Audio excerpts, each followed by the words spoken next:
Hello, I am Sabika Syed and welcome to the print headlines. Maharashtra Deputy Chief Minister Ajit Pawar and 4 others killed in a plane crash in Baramati. Investigation on cause behind the crash underway. Maharashtra Chief Minister Devendra Fadnavis announces 3 days of state mourning following Ajit Pawar's death, says there is a wave of sorrow across the state. Deputy Chief Minister Eknath Shinde announces a probe into the air crash. An AAIB team in Baramati to inspect the site of the plane crash. Union Aviation Minister K. Ram Naidu says preliminary information suggests poor visibility at the Baramati airport during the crash.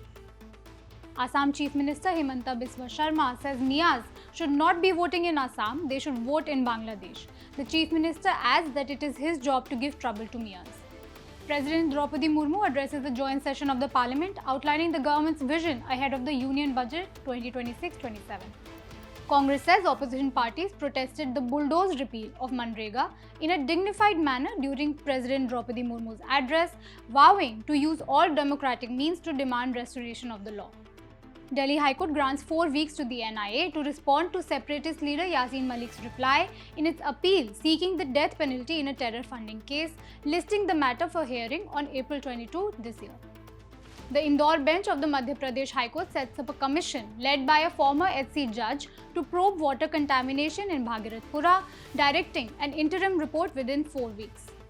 Kerala MLA Rahul Mamkutathil is granted bail in the 3rd rape case against him, with the defence arguing the relationship was consensual. Syrian President Ahmed Al-Sharaa arrives in Moscow for talks with Russian President Putin, with discussions expected on bilateral ties and the future of Russia's military presence in Syria, the Kremlin says. UK Prime Minister Keir Starmer arrives in China on a 3-day visit, the first by a British PM since 2018, to meet President Jinping and push trade ties, saying the trip will benefit people back at home. Rwanda files an arbitration case against Britain over the cancellation of the asylum deal scrapped by Prime Minister Keir Starmer in 2024. A South Korean court sentences former First Lady Kim Kyung-hee to 20 months in prison for corruption linked to bribes from the Unification Church. US President Donald Trump warns Iraq that Washington will withdraw support if former Prime Minister al-Maliki returns to power. President Trump says his administration will de-escalate operations in Minnesota following protests over the fatal shooting of Alex Pretty by federal immigration officers.